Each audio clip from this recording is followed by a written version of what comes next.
Top 3 Scariest Truck Driving Horror Stories That Will Keep You Up All Night. Story 1. The Hitchhiker Who Should Have Never Been Picked Up. Tom was used to the long, lonely stretches of road. As a truck driver, he had seen his share of odd occurrences, but nothing prepared him for that night. It started like any other, quiet, the radio playing static and the dark, endless highway stretching in front of him. He had been driving for hours, the monotony setting in when he saw her, a figure by the side of the road. A woman in a long white dress standing still in the middle of nowhere. Something about her made Tom uneasy, but he couldn't stop himself. He slowed down, the truck creaking under the sudden change in speed. "Need a lift?" he called out, the window rolling down with a groan. The woman nodded slowly, her eyes vacant, hollow. Tom hesitated but then opened the door. She climbed in without a word, her presence unnerving but somehow familiar. As they drove, the silence grew heavier. The woman didn't speak, didn't even look at him. Her eyes were fixed on something far away, as if she were seeing something no one else could. Suddenly, Tom noticed her hands, pale, almost skeletal, with long, cracked nails. And as the hours passed, something strange started happening. The temperature in the truck dropped. The windshield fogged up, despite the air conditioning being off. His breath turned visible in the cold, and the faint smell of decay filled the cab. "Where are you headed?" Tom asked, his voice shaking. But she didn't respond. Minutes stretched into what felt like hours. The road ahead seemed to darken, even though there was no storm. The headlights cast eerie shadows, distorting the trees and road signs as if they were twisting, following them. He glanced at the woman beside him. She was still staring straight ahead, but now there was something else in her eyes. Something dark, hungry. A sudden screeching sound shattered the silence. Tom slammed on the brakes. The truck swerved, almost flipping over. He regained control, his hands slick with sweat, but when he turned to look at the woman, she was gone. There was no trace of her. Not a single sign that she had ever been there. But then, on the passenger seat, there it was. A small, blood-stained note, written in jagged handwriting. "You're not alone." The air in the truck grew impossibly cold, and Tom realized something. The woman had never left. She had just been waiting, watching. And now, she was inside his mind. If you feel something cold brushing against your neck, it's already too late. Story 2. The truck stop that wasn't on the map. David had been driving for over 20 hours, his eyes heavy with exhaustion. The radio had long since stopped playing, and the only sound was the hum of the engine and the occasional thump of the tires on the rough asphalt.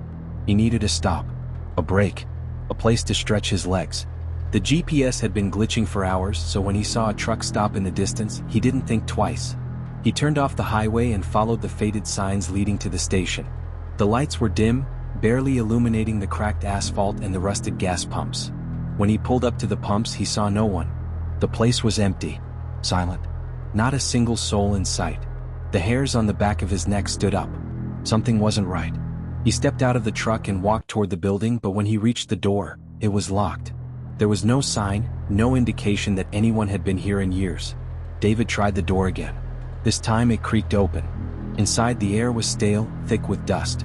The dim lights flickered, revealing an old, empty diner, the tables covered in dust, the chairs crooked and abandoned. But the worst part? The walls, lined with photographs of truckers. Dozens of them. All with the same blank, dead-eyed stare. David's breath hitched. Something moved in the corner of his eye. He turned sharply, but it was only a shadow. No, a figure standing at the end of the hallway, motionless. "Hello?" David called, but there was no answer. The figure didn't move, didn't respond. With a cold shiver running down his spine, he walked toward it, the floor creaking with each step. The figure remained motionless until he was mere feet away. And then, without warning, the lights went out. The sudden darkness was suffocating. David felt a cold hand on his shoulder, then a whisper in his ear. "You should have never stopped." When the lights flickered back on, the figure was gone. The room was empty, the photos of the truckers now replaced with one, just one. His own face. Story 3. The truck that follows you home. Marcus had always felt safe on the road. Years of driving at night had made him used to the solitude, the endless stretches of highway that seemed to go on forever. But that night, something changed. It started innocently enough. A large truck appeared behind him, its headlights so bright that they seemed to flood the rearview mirror. Marcus barely noticed at first. But then the truck didn't pass him. It stayed behind him, perfectly synced with his speed, its engine growling low and menacing. Marcus shrugged it off, thinking it was just another trucker. But as the miles passed, the truck never left. It was always there, in his mirrors, in his blind spots. He decided to speed up, but the truck matched his pace. He tried slowing down. The truck slowed too. It was like it was toying with him, drawing him in.